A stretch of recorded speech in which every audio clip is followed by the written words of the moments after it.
ለ21 ቀናት የታወጀ አስቸኳይ አዋጅ። የእግዚአብሔር ሰው ፓስተር መስፍን ሙሉጌታ ከጌታ የተቀበሉትን ህዝቡም ለ21 ተከታታይ ቀናት ሊተገበረው የተገባ አስቸኳይ አዋጅን አስተላልፈዋል። ፓስተር መስፍን ለ21 ቀን ያወጁት አስቸኳይ አዋጅ ምን ይሆን? እንድትደነግጡ አይደለም የምናገረው እንድትዘጋጁ ነው እንጂ ሲል የእግዚአብሔር ሰው ከጌታ የተቀበለውን አስቸኳይ ትንቢታዊ መልእክትም ለሀገራችን ኢትዮጵያ አስተላልፏል። ብዙዎች ይሮጣሉ፣ ነገር ግን አላረፉም። ህዝቡ በንዴት በቁጣ ተሞልቷል። ለሚሆነው ነገር ተዘጋጁ ሲል አስቸኳይ ትንቢትም ተነግሯል። ለሀገራችን ኢትዮጵያ በነብዩ አንደበት የተላለፈው አስቸኳይ ሀገራዊ መልእክት ምን ይሆን? ህዝቡስ ለቁጣ የዳረገውና ልንዘጋጅበት የሚገባው ተግባር ምንድነው? የሚሉትን በመረጃችን ይዘናል። በቆይታችሁ ታደምጡታላችሁ። በሌላኛው መረጃችን የመካነ ኢየሱስ ቤተክርስቲያን አገልጋይ የሆኑት በሲዳማ ክልል ህዝብ ዘንድም ተሰሚነት ያላቸው አቶ ሳሙኤል በላይነህ ህጋዊ ሰብአዊ መብታቸው ተጥሶ በቤተክርስቲያን አገልግሎት ላይ ሳሉም በመንግስት አካላት በስናይፐር ተይዘው ተወስደዋል። የአቶ ሳሙኤል መታሰር በሲዳማ ህዝብ ዘንድም ከፍተኛ ቁጣንም ቀስቅሷል። ታዲያ ያለ ስር ማዘዣ በህግ ቁጥጥር ስር ያሉት አቶ ሳሙኤል የታሰሩበት ምክንያት ምን ነበር? አሁን ያሉበት ሁኔታስ ምን ይመስላል? የመንግስት አካላት የሰጡት ምላሽና የህዝቡን የተቃውሞ ድምጽ በተመለከተ ዝርዝር መረጃ ይዘናል። በቆይታችሁ ታደምጡታላችሁ። በሌላኛው መረጃ ይህ ስም ከማጥፋት አይተናነስም ስትል ተወዳጇ ዘማሪት ሀና ተክሌ ከሰሞኑ መነጋገሪያ ከሆነችው ታዋቂዋ ዘማሪት ጋር ተያይዞ ለቸርቾች ያልተጠበቀ የጥንቃቄ መልእክትን አስተላልፋለች። በዙሪያ ላይም ቤተክርስቲያን ጥንቃቄ ቢደረግ መልካም ነው በማለትም በቤተክርስቲያን ላይ ሊደረግ የሚገባውን ጥንቃቄ በመግለጽም መልእክቷን አጋርታለች።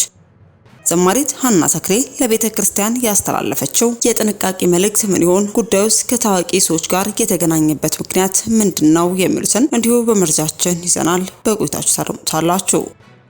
በስተመጨረሻም ዘማሪ ሶፊያ ሽባባው ያውላችሁ ብርድ ልብሳችሁ በማለት በድጋሚ ለኢፌዴሪ ጠቅላይ ሚኒስትር ክቡር ዶክተር አብይ አህመድ ኢትዮጵያ ያለችበትን ሁኔታ አስመልክቶ መልእክቷን አስቀምጣለች። አንቺ ፖለቲከኛ አይደለሽም ዝም በይ ለምትሉ የኔ ዋጋ የሚመዘነው በእናንተ አስተያየት አይደለም በማለት ለጠቅላይ ሚኒስትሩ መልእክቷን አስቀምጣለች።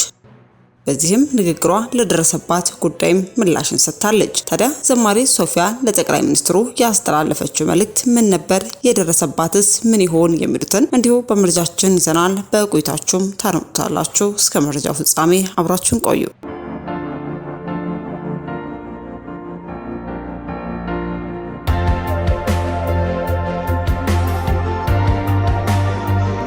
አስቀድመን ወደ ያዝንላችሁ መረጃችን ስናልፍ በሲዳማ ክልል በህዝቡ ዘንድ ተሰሚነት ያላቸው ህጋዊ ሰብአዊ መብታቸው ተጥሶ መታሰራቸው በህዝቡ ዘንድ ከፍተኛ ቁጣን ቀስቅሷል። የሲዳማ ክልል ታሪክን በማካፈል የሚታወቀው ሳሙኤል በላይነህ የካቲት 8 2018 ዓ.ም በመካነ ኢየሱስ ቤተክርስቲያን ውስጥ በአምልኮ ላይ እያሉ በጸጥታ ኃይሎች መወሰዱም ተሰምቷል። ይህም ጉዳይ በሲዳማ ህዝብ ዘንድም ከፍተኛ ተሰሚነት እያገኘ የመጣውን የአቶ ሳሙኤል በላይነህ ታሜ መታሰርም በህዝቡ ዘንድም ከፍተኛ ቁጣም እየቀሰቀሰም ነው። አቶ ሳሙኤል ከሚያመልኩበት የአምልኮ ስፍራ ያለ ፍርድ ቤት ማዘዣ በጸጥታ ኃይሎች ተይዞም ወደ እስር ቤት ከተወሰደ አንድ ሳምንት ያለፈው ቢሆንም ከሳሽ ሆኖ የቀረበው የመንግስት አካልም ለፍርድ ቤቱ የሚያቀርበውን ማስረጃ ለማፈላለግ ፍርድ ቤቱን መጠየቁ ከፍተኛ አግራሞትንም ፈጥሯል። ጉዳዩን ለመመልከት የተሰየመው የመጀመሪያ ችሎትም በጊዜ ቀጠሮ የዋስትና መብት ከልክሎ ከሳሹ ማስረጃ እስኪያገኝ ድረስ ተከሳሹ በስር እንዲቆይም ወስኗል። የክሱ ጭብጥም ታጣቂ ኃይሎች መደገፍና የክልሉን ሰላም ለማደፍረስ መስራት መሆኑ ምንጮችም ይገልጻሉ። አቶ ሳሙኤል ከሀገራዊ ምክክር ኮሚሽን ጋር እየሰሩ እንደሆነ ይታወቃል። ይህ ህጋዊ ያልሆነና ግልጸኝነት የጎደለው አካሄድን በመቃወም በርካታ ግለሰቦችም የማህበራዊ ሚዲያ ዘመቻ መጀመራቸውም ታውቋል። በሌላ በኩል በክልሉ ሌሎች መሰል እስሮች እንዳሉም መረጃዎችም ይጠቁማሉ። እንደዚህ አይነት ህግንና ስርዓትን ያልተከተለ የዘፈቀደ እስር በተለይም ከቅርብ ጊዜ ወዲህ በግለሰቦች ላይ እየተፈጸመ መሆኑም እጅግ አሳሳቢ መሆኑም ተጠቁሟል። በሀገሪቱ ባሉ በሌሎች ክልሎችም የእርስ በርስ ጦርነት፣ እገታና መሰል ወንጀሎች በተንሰራፉበት ሰላማዊ በሆነው የሲዳማ ብሔራዊ ክልል ውስጥም ሰላማዊ ዜጎች ብሎም በሀገር ምክክር ኮሚሽን ውስጥም ድርሻ ያላቸው ግለሰቦች በግልጸኝነት በጎደለው ህጋዊ ባልሆነ መንገድ ሰብአዊ መብታቸው ተጥሶ መታሰራቸው በህዝቡ ዘንድም ከፍተኛ ቅሬታና ቁጣንም አስነስቷል። ታዲያ የሆነ ባለበት እስካሁን ድረስ ከሲዳማ ክልል ፖሊስም ሆነ ከሰላምና ጸጥታ ቢሮ ስለ እስሩ የተሰጠ ይፋዊ መግለጫ አለመኖሩን ተመልክተናል። ታዲያ ይህን ተከትሎ ከሚመለከተው አካል የሚወጡ ማንኛቸውም አይነት መረጃዎች ካሉ ተከታትለን የምናደርሳችሁ ይሆናል። አስከትለን ወደ ያዝንላችሁ መረጃችን ስናልፍ ዘማሪ ሶፊያ ሽባባው ያውላችሁ ብርድ ልብሳችሁ በማለት በድጋሚ ለኢፌዴሪ ጠቅላይ ሚኒስትር ክቡር ዶክተር አብይ አህመድም ኢትዮጵያ ያለችበትን ሁኔታ አስመልክቶ መልእክቷን አስቀምጣለች። አንዲት ምስኪን ሴት እሁድ ቤተክርስቲያን ሲካፈሉ እልልታቸውን ጮክ ያለ ስለሆነ ፓስተሮች ጠርተው እማማ እልልታዎትን ስብከቱን እየረበሸ ስለሆነ በጣም ቢደሰቱም ዝም ይበሉ ብለው ማባቢያ በስጦታ መልክም ብርድ ልብስ ሰጥቷቸው ወደ ጉባኤ ያስገባቸዋል። ያን ቀን በአጋጣሚም በጣም የተቀባ ሰባኪ ነበርና የተጋበዘው እየሰበከ ደስታቸውን መቆጣጠር ሲያቅታቸው ያውላችሁ ብርድ ልብሳችሁ አታፍኑኝ በብርድ ልብስ ብለውም እልልታቸውን አቀለጡት። እኔም ስለዚህ መልካም መሪ በጻፍኩኝ ቁጥር አንቺ ፖለቲከኛ አይደለሽም ዝም በይ ለምትሉ አብቹን ሳይ ፖለቲከኛ ሳይሆን የሰላም ሰው ነው የሚታየኝ። ያውላችሁ ብርድ ልብሳችሁ እልል ቅኖቾይ እንኳን ደስ አላችሁ በማለትም በአንድ ወቅት ላይ ዘማሪ ሶፊያ ሽባባው ለኢፌዴሪ ጠቅላይ ሚኒስትር ክቡር ዶክተር አብይ አህመድ መልእክቷን አስተላልፋ ነበር። ታዲያ በተመሳሳይ ዛሬም ለኢፌዴሪ ክቡር ጠቅላይ ሚኒስትር ዶክተር አብይም ስለ ኢትዮጵያ እንዲህ ስትልም መልእክቷንም አድርሳለች። ባለችኝ ቁንጽል መረዳት በተለያዩ ወቅቶች በሀገሪቱ ላይ በመታዘባቸው ሁኔታዎች ላይ ቅሬታዎችን ስገልጽ የነበረ ሲሆን ዛሬ ደግሞ እኛ ዝም ብንል ዓለም እየመሰከረ ስላለው በሀገራችን በተግባር ስለታየው አስደማሚ ለውጥ ላመሰግኖት ፈልጋለሁ። እንደ አንዲት ኢትዮጵያ አመሰግናለሁ። ኢትዮጵያ ከምትገነባቸው የለውጥ ግንባታዎች አንዱም የ12 ቢሊዮን ዶላር ይፈጃል የተባለው የቢሾፍቱ አዲስ ከፍተኛ ደረጃ አየር ማረፊያ ነው። ኢትዮጵያ በቢሾፍቱ ከአፍሪካ ትልቁና ዘመናዊ አየር ማረፊያ መካከል አንዱ እንደሚሆን የሚጠበቀው ታላቅ ፕሮጀክት እየገነባች ነው። ይህ ታሪካዊ 12 ቢሊዮን ዶላር የሆነ ኢንቨስትመንት ራዕይም የኢኮኖሚ ኃይልና ለሀገራችን የረጅም ጊዜ ስትራቴጂካል እድገትን ይወክላል። በጠቅላይ ሚኒስትር አብይ አህመድ መሪነት በመሰረተ ልማት በግንኙነትና በዓለም አቀፍ ተወዳዳሪ ትልቅ ራዕይን እያሰበችም ቀጥላለች። ነገር ግን የታላቅ ስኬት ስናከብር በክብር ጉዳይ አንድ አስፈላጊ የብሔራዊ ኩራት ጉዳይ ማንሳት ፈልጋለሁ። በአሜሪካና በአውሮፓ ትልቅ የግንባታ የምህንድስናና የዲዛይን ፕሮጀክቶች የሚያስተዳድሩ በጣም ስኬታማ የኢትዮጵያ አሜሪካ ኩባንያዎችም አሉ። እነዚህ ድርጅቶች ብዙ ቢሊዮን ዶላር የሚያህሉ መሰረተ ልማት ፕሮግራሞችን፣ አየር ማረፊያዎች፣ መንገዶች፣ የፌዴራል ተቋማትና የተወላጅ ዲዛይን ግንባታ ፕሮጀክቶችን ያስተዳድራሉ። በዚህ ታላቅ አየር ማረፊያ ፕሮጀክት ዲዛይንም የግንባታ አስተዳደር ወይንም የፕሮግራም ክትትል ላይ የኢትዮጵያ አሜሪካውያንም ወይንም የኢትዮጵያ ተወላጅ መሐንዲሶች አመራሮችን ማካተት ትልቅ የአንድነትና የኩራት ምልክት አይሆንምን? ይህ የሚልከው መልእክትም ኢትዮጵያ የዲያስፖራ ሙያዊ ዕውቀትን ታከብራለች። ኢትዮጵያ ዓለም አቀፍ የኢትዮጵያ ብልህነት ትቀበላለች። ኢትዮጵያ በግልጽነት በጥራትና በብሔራዊ ኩራትም ትገነባለች። ኢትዮጵያ ዓለም አቀፍ ብቃቷን ወደ ሀገር ትገናኛለች። ይህ ከግንባታ ፕሮጀክት በላይ ነው። ይህ የኢትዮጵያ የወደፊት የትውልድ ምክትል ምሳሌያዊነት ነው። አበዳሪዎች፣ በዚህ ጉዳይ የሚተባበሩ ኩባንያዎችና ሀገራት ጊዜ እንዳያልፍባችሁ እኛ በገበያ ሕግ ከብዙዎች ጋር ተባብረን መስራት እንፈልጋለን። እግራችሁን ጎስቱ ካላችሁ ኢትዮጵያ ህዳሴን የገነባች ሀገር ስለሆነች ይሄኛውንም ብቻዋን ትደግማለች። በፈረንጆች 2030 ከናንተ ብዙዎቻችሁ ባላችሁበት በጋራ የመጀመሪያውን ፌዝ የ60 ሚሊዮን ፓሴንጀርስ እዚህ ቦታ እናስመርቃለን። ብቃት ያላቸው የኢትዮጵያ አሜሪካን ኩባንያዎች ቢያንስ አንድ ክፍል የዲዛይን ወይንም የግንባታ አስተዳደር ስፋት እንዲያገኙ መፍቀድ እምነትን ያጠነክራል፣ ዓለም አቀፍ እምነትን ያበረታታል። እናም ወጣት የኢትዮጵያ መሐንዲሶችን በዓለም አቀፍ ደረጃም ያነሳሳል። ኢትዮጵያ እየተነሳች ነው፣ እኛም በሀገርና በውጪ አንድ ሆነን እንነሳለን በማለትም ዘማሪ ሶፊያ ሽባባው ለኢፌዴሪ ጠቅላይ ሚኒስትር ክቡር ዶክተር አብይ አህመድ ያላትን መልከታ እንዲህ ባለ መልኩ በማህበራዊ ትስስር ገጽ ላይ መልእክቷን ያሰፈረች ቢሆንም በርካቶች በዚህ ጉዳይ ላይ ተቃውሟቸውን አሰምተው ተመልክተን ነበር። ታዲያ ለዚህ ጉዳይም የኔ ዋጋ የሚመዘነው በሰዎች አስተያየት ወይንም በሰዎች በሰጡኝ ዋጋ ልክ ሳይሆን የእግዚአብሔር ቃል በሰጠኝ ዋጋ ልክ ነው። እግዚአብሔር ለኔ ባለው ፍቅር ልክ ተመዝኖ አልቋል። ከዚያ ክብደት ሊያወርደኝ የሚችል አስተያየት ወይንም ሁኔታ የለም። ማንም ሰው በእኔ ላይ ገና ምንም አስተያየት ሳይኖረው ተወስኖ ያለቀ ጉዳይ ነው። ራሴንም በዚህ ክብደት ልክ አየዋለሁ በማለትም ዘማሪ ሶፊያ በጉዳዩ ላይ ለተነሳባት ተቃውሞም እንዲህ ባለ መልኩ ምላሽን ሰጥታ ተመልክተናል። አስከትለን ወደ ያዝንላችሁ መረጃችን ስናልፍ ይህ ስም ከማጥፋት አይተናነስም በማለት ተወዳጇ ዘማሪት ሀና ተክሌ ከሰሞኑ መነጋገሪያ ከሆነችው ታዋቂ ዘማሪት ጋር ታይዞም ለቤተ ክርስቲያን አስቸኳይ የጥንቃቄ መልእክቷን አስተላልፋለች። ከሰሞኑ ዘማሪ ዘርፌ ከበደ ብዙም ወደ ወንጌል አማኞች መቀላቀሏ ሳይታወቅ ካሜራ እይታ ውስጥ መግባቷን ተከትሎ ዘማሪት ሀና ተክሌ ለቸርቾች የጥንቃቄ መልእክቷንም እንዲህ ስትልም አድርሳለች።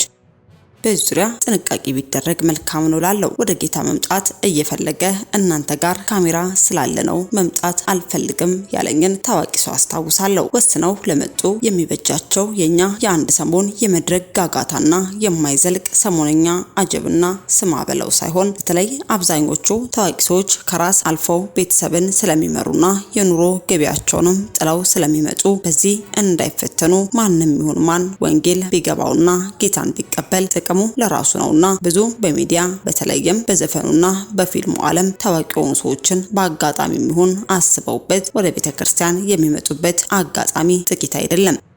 ይህ ማለት ግን ወስነዋል ማለት አይደለም። የወሰኑ ሰዎች አውጥተውና አውርደው ጊዜ ሰጥተውና መክረው ወደውና ፈቅደው አምነውበት በራሳቸው ጊዜ ራሳቸውን ከገለጡ ጥሩ ነው። ለየትኛውም ዋጋ መክፈል ራሳቸውን አዘጋጅተዋል ማለት ነው። ነገር ግን ምን አስበው እንደመጡ እርግጠኛ ባልተሆነበት ሁኔታ የሆነ ቀን ቤተክርስቲያን ውስጥ ስላየናቸው ብቻ እከለኮ ጴንጤ ሆነ ብሎ አደባባይ ላይ ያልሆነውን መናገር ስም ከማጥፋት አይተናነስም።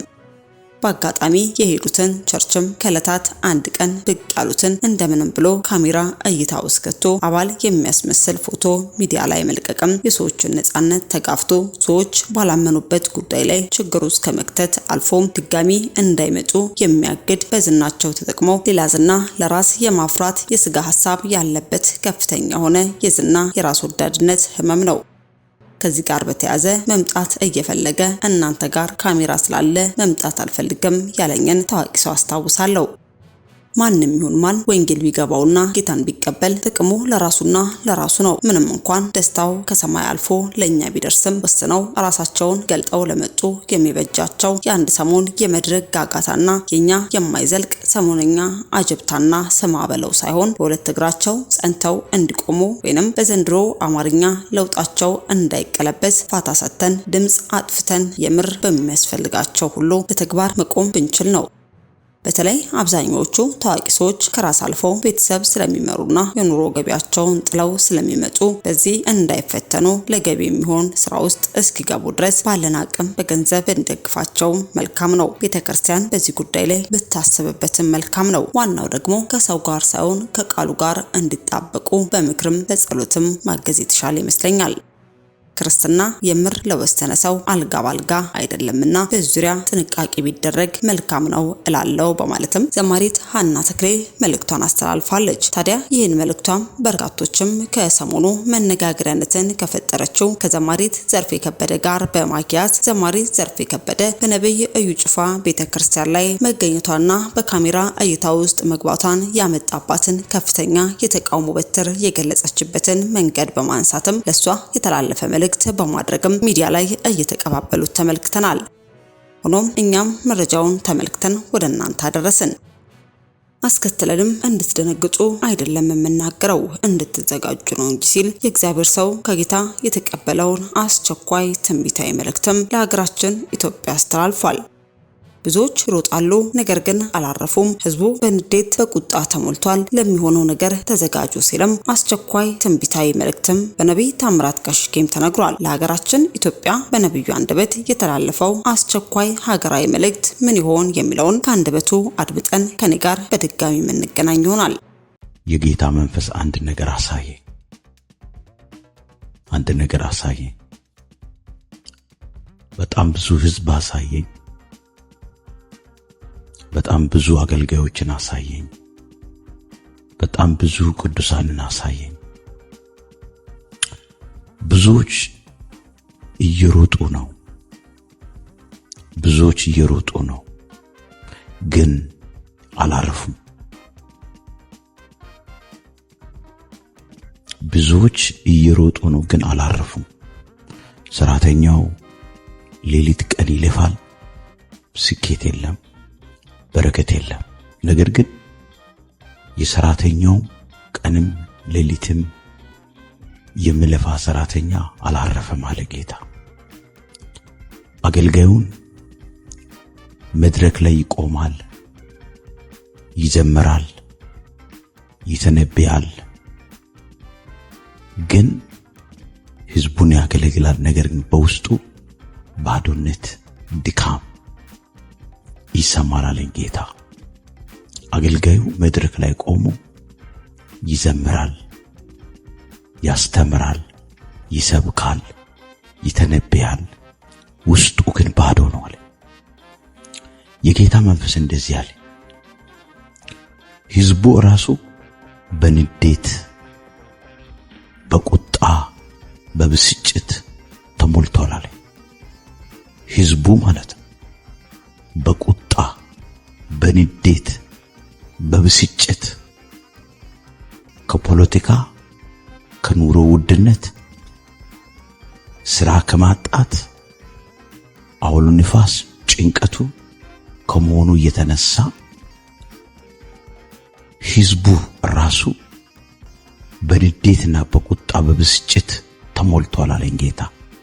እግዚአብሔር የገለጠልን አውርተን ፈርተን ደንግጠን ወደሚቀጥለው ስቴፕ ልንሄድ ሳይሆን እግዚአብሔር ድምፁ ሲመጣ መፍትሄ ይዞ ይመጣል። በዚህ ሁሉ ብስጭት፣ በዚህ ሁሉ ማዕበል፣ በዚህ ሁሉ ጭንቀት ጌታ ግን አንድ ቃል ተናገረ። ጌታ ግን አንድ ቃል ተናገረ። እንዲህ ሲል ሰማሁ። ሰማይና ምድርን የፈጠረ እግዚአብሔር እኔ አለ መረጋጋትን አመጣለሁ ሲል ሰማሁ። እግዚአብሔር ምስክሬ ነው። እግዚአብሔር ምስክሬ ነው። እግዚአብሔር ወዲያውኑ አንድ ድምፅ ሰጠኝ። እኔ ግን መረጋጋትን አመጣለሁ። የምትሮጡትን ሩጫ የሚያስቆም ይውላችሁ፣ ለስራ፣ ለአገልግሎት፣ ለስኬት የምትሮጡትን ሩጫ የሚያስቆም፣ የለበሳችሁትን የብስጭት ካባ የሚያወልቅ፣ የጭንቀት ካባ የሚያወልቅ፣ የደህንነት ካባ የሚያስወልቅ፣ በእንቅልፍ እጦት ለሚሰቃዩ አይምሮአቸው ሰላምን የሚሰጥ እግዚአብሔር አምላክ መንፈስን እልካለሁ። አይምሮን ሁሉን የሚያልፍ ደስታችሁ እንዲመለስ፣ ሰላማችሁ እንዲመለስ፣ እረፍታችሁ እንዲመለስ እግዚአብሔር አምላክ የሰላምን መንፈስ እልካለሁ። ያውላችሁ ማቴዎስ 11ኛው ምዕራፍ ቁጥር 28 ላይ ሄዳችሁ ስታነቡ እናንተ ደካሞች ሸክማችሁ የከበዳችሁ ሁሉ ወደ እኔ ኑ እኔም አሳርፋችኋለሁ። ዛሬ ሸክማችሁ ንዴት ነው፣ ሸክማችሁ ብስጭት ነው፣ ሸክማችሁ ቁጣ ነው፣ ሸክማችሁ ዕዳ ነው። እግዚአብሔር ከላያችሁ ላይ ያራግፋል። እግዚአብሔር ወንድሜ ካንተ ላይ ያራግፋል። ጭንቀትን ያራግፋል፣ ብስጭትን ያራግፋል፣ ቁጣን ያራግፋል። እግዚአብሔር እኔ አራግፋለሁ። እውላችሁ እረፍታችሁ፣ ስኬታችሁ፣ በረከታችሁ፣ ደሞዛችሁ አይደለም አለ ጌታ። አይኖቻችሁን ከችግሮቻችሁ አንሱና በእኔ ላይ አስቀምጡ። አይንክን ከችግር ላይ ከመከራ ላይ አንሱና በኔ ላይ አስቀምጡ አለ ጌታ። በኔ ላይ አስቀምጡ። ዙሪያ የምታይ ጨለማ ነው። ዙሪያ የምታይ ችግር ነው። ዙሪያ የምታይ ጦርነት ነው። አለመረጋጋት ነው። እግዚአብሔር ግን ከችግሮቻችሁ አይኖቻችሁን አንሱና በኔ በክርስቶስ ላይ አድርጉ እያለ በስተመጨረሻ ወደ ያዝንላችሁ መረጃ ስንሸጋገር ለ21 ቀናት የታወጀ አስቸኳይ አዋጅ። የእግዚአብሔር ሰው ፓስተር መስፍን ሙሉጌታ ከጌታ የተቀበሉትን ህዝቡም ለ21 ተከታታይ ቀናት ሊተገብረው የተገባን አስቸኳይ አዋጅን አስተላልፈዋል። ይህም 21 ቀን የጾምና ጸሎት ጊዜም ታውጇል። የኮልፌ ቃልዮት ቤተክርስቲያን ከየካቲት 16 እስከ መጋቢት 6 2018 ዓ.ም የሚቆይ የ21 ቀናት የንስሐ ምልጃ፣ የምስጋና ጾም ጸሎት ጊዜ ማውጃለች። ከድሮ ዘመን የፈረሱት ስፍራዎችም ይሰራሉ። የብዙ ትውልድ መሰረት ይታነጻል። አንተም ሰባራውን ጠጋኝ የመኖሪያ መንገድ አዳሽ ትባላለህ። ኢሳይያስ ምዕራፍ 18 ቁጥር 12። በዚህም ልዩ የጾም ጸሎት ጊዜ ለግለሰቦች፣ ቤተክርስቲያንና ለሀገርም ይጸልያል። የጸሎት ጊዜውም የካቲት 16 ከጠዋቱ 2 ሰዓት ተኩል ጀምሮ እስከ ቀን 9 ሰዓት ድረስ በኮልፌ ቃልዮት ቤተክርስቲያን የሚጀመር ሲሆን መጋቢት 6 የጌታ እራት በመውሰድም የሚጠናቀቅ ይሆናል። በዚህ ልዩ የጾም ጸሎት ጊዜ በእግዚአብሔር ፊት በጸሎት ለመቅረብና የእግዚአብሔርን ቃል ለመስማትም ቅዱሳን እንዲተጉ ቤተክርስቲያንም ጥሪን አቅርባለች። በመሆኑም በተለያዩ ሀገራት የምትገኙ የወንጌል አማኞች በሙሉ ባላችሁበት በዚህ ጸሎት እንድትካፈሉ ስንል እኛም መልእክትን ማስተላለፍ ወደድን። ውድ የሻሎም ቲዩብ አድማጭና ተመልካቾቻችን ለሰዓቱ የያዝንላችሁ መረጃ ያደመጣችሁትን ይመስል ነበር። በሌላ አዳዲስ መረጃ እስከምንገናኝ መልካም ቆይታ